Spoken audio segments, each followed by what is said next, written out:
Guys, magandang gabi. Nandito tayo ngayon sa Samsonville. Magka-unbox na naman tayo ng isang Lebron.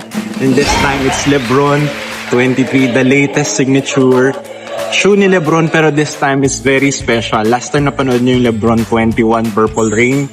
Ngayon, ang i-unbox natin is Lebron 23 Honor Society. So, ito ang pinakamalaking shoebox so far ng mga shoes. Kita niyo naman.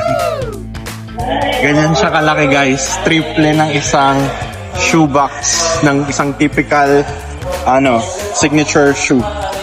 Kita nyo, merong gold crown, minimalist gold crown dito sa gitna. And then, ganyan yung box niya. So, I think marami yung box to within a box. So, buksan na natin. Ayan. So, may box na ganyan. Tapos, sa loob niyan, may another box. Ayan. Ayan. So, yan isa pang box. Kita nyo ulit. Ganon. Meron siyang hawakan. Grabe ang solid.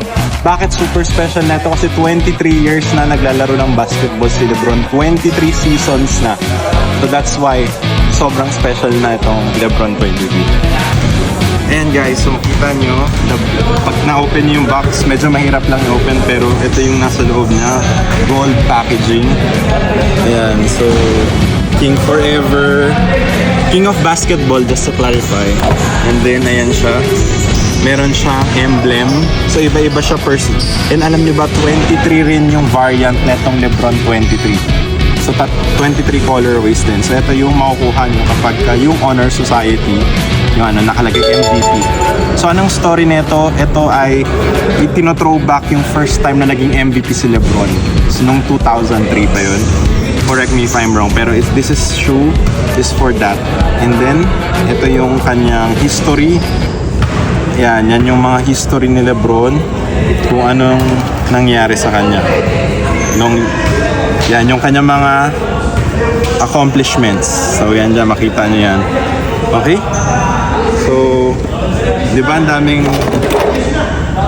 And next na, ito na yung shoe. After nyan, meron na namang shoe. Meron na naman siyang shoe. Baka bro Very premium quality talaga pag nag-Lebron, no? And ito na ang ating shoe. Meron siyang shoe bag. Meron pa siyang another. Ganyan. So ito na ang Lebron 23. Ayan. So, ang ganda. Kita nyo naman yung details. Ayan. And yung logo ng MVP. So yun guys, ang maganda dito sa Lebron, meron to carbon fiber sa loob. Lalo na dun sa kanyang midsole. Yung midsole niya, Cushlon yan sa loob na yan.